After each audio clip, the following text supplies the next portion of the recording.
Good morning, students. Today I am going to teach you English Literature Lesson 2, Tsunami. Okay यानी देखिए, Andaman and Nicobar island, okay, ये दो जो है द्वीप समूह हैं, ठीक है। और इसमें क्या होता है, देखिए, now read the sentence before rewrite the incorrect ones after correcting the mistakes. Kachkali is an island. It is part of the Andaman group of island. Nankore is an island. The Nicobar group.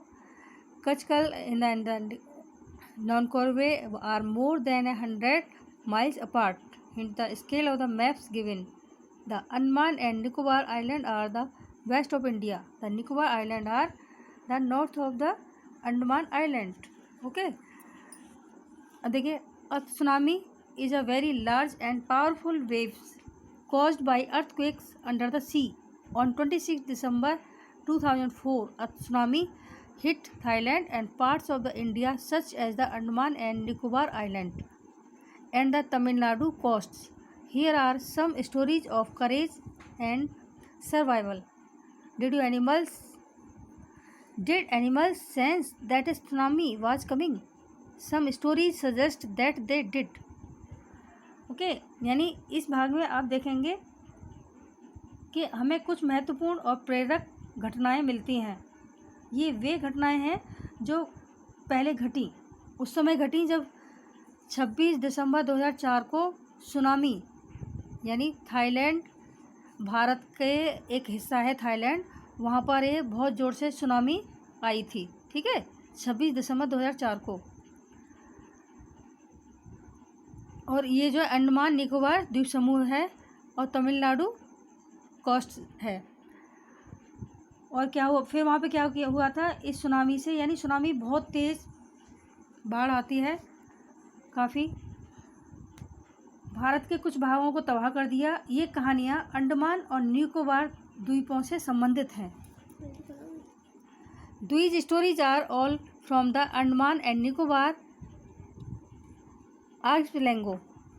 Ignatius was the manager of a cooperative society in Kachal. His wife woke him up at 6 a.m. because she felt an earthquake. Ignatius carefully took his television set off its table and put it down on the ground so that it would fall break. Then the family rushed out the house. When the tremors stopped, that they saw the sea rising. In the chaos and confusion, two of his children caught hold of the hands of their mother's father and mother's brother and rushed in the opposite direction. He never saw them again. His wife was also swept away. Only the 3 other children who came with him were saved. यानी इसमें एक अभागे Ignatius की कहानी है, जो कि उसी के बारे में है। ओके, इस स्टोरी में, यानी इस चैप्टर में ये बताया गया है कि अर्थक्वेक यानी भूकंप आता है और सुनामी यानी बाढ़ आती है बहुत तेज़ी से। तो एक इंसान होता है अभागा इग्नेशियस। पहली कहानी इग्नेशियस के बारे में है। भूचाल का एहसास कर उसकी पत्नी ने उसे प्रातः सुबह 6 बजे जगा दिया था। भूचाल से बचने के लिए इग्नेशियस ने टेलीविज़न को ज़मीन पर रखा। फिर परिवार के सारे सदस्य बाहर दौड़े। जब भूचाल के झटके बंद हुए तब उन्होंने समुद्र में उफान देखा। इससे वो भ्रमित हो गए, ठीक है, आश्चर्य में पड़ गए, सरप्राइज हो गए कि वे दौड़े विपरीत दिशाओं में, अलग अलग दिशाओं में दौड़े अपनी जान बचाने के लिए। उसकी पत्नी बह गई।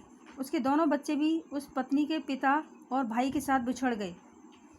ओके, इस प्रकार इग्नेशियस ने सुनामी में अपनी पत्नी, यानी ये जो भूकंप और बाढ़ आती है एकदम से, इतनी तेज़ी से आती है कि इंसान सोच भी नहीं पाते। तो इस समय उनसे जो बन पड़ रहा है वो अपनी जान बचाने के लिए इधर उधर दौड़ रहे हैं। और उसके पिता यानी जो इग्नेशियस है उसकी पत्नी और बच्चे बह गए, पिता और भाई के साथ बिछड़ गए। इस प्रकार इग्नेशियस ने सुनामी में अपनी पत्नी और 2 बच्चों, अपने ससुर, अपने साले को खो दिया। Okay, is that clear? Next page. Sanjeev was a policeman serving in the Kachal Island of Nicobar group of island. He somehow managed to save himself, his wife and his baby daughter from waves, but then he heard cries for help from the wife in the John. The guest house cook Sanjeev jumped into the water and rescued her, but they were both swept away. यानी ये जो बहादुर संजीव है, Sanjeev police का सिपाही था। उसने स्वयं को और अपनी पत्नी और अपनी शिशु पुत्री को बचा लिया था। तभी उसे सहायता के लिए पुकारती हुई चीखें सुनाई दी। ये जॉन की पत्नी की थी। जॉन गेस्ट हाउस का रसोइया था। उसे बचाने के लिए संजीव पानी में कूद गया। ओके, और देखिए 13 years old मेघना was swept away along with her parents and 77 other people. She spent 2 days floating in sea, holding on to a wooden door. 11 times she saw relief helicopters overhead, but they did not see her. She was brought to shore by a waves and was found walking on the seashore in a daze. Almas Javed was 10 years old. She was student Carmel Convent in Port Blair, where her father had petrol pump. Her mother Rahila's home was on Corbage Island. The family had gone there to celebrate Christmas. When the tremors came early in the morning, family was sleeping. Aman's father saw the sea water recede.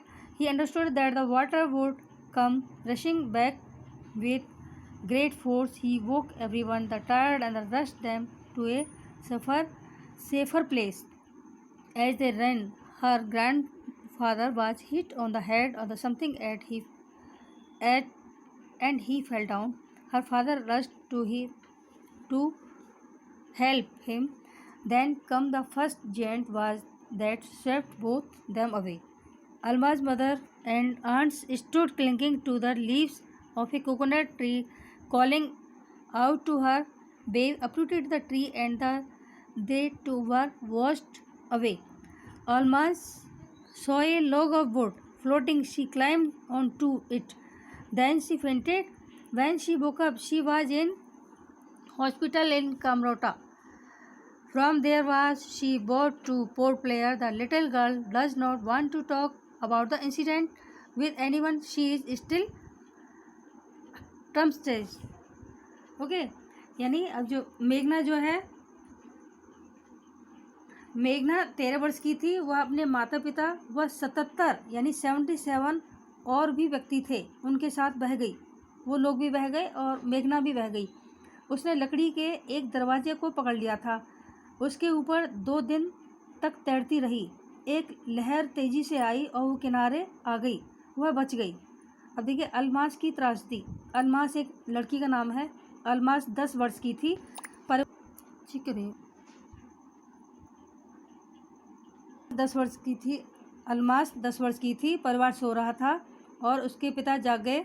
भूकंप के झटकों के बाद उसने पानी को पीछे हटते हुए देखा। वह समझ गया कि बड़ी ताकत से वापस आएगा। उसने हर व्यक्ति को जगाया और अधिक सुरक्षित स्थान पर पहुंचने के लिए प्रयास किया। जब वे भाग रहे थे तो उसके पिता गिर गए। अलमास का पिता उसकी सहायता के लिए बढ़ा। तभी एक विशाल लहर आई और वह दोनों को बहाकर ले गई। उसकी यानी अलमास की माँ और बुआ भी बह गईं। वे उस पेड़ के साथ ही बह गईं जिसको पकड़कर वे खड़ी हुई थी।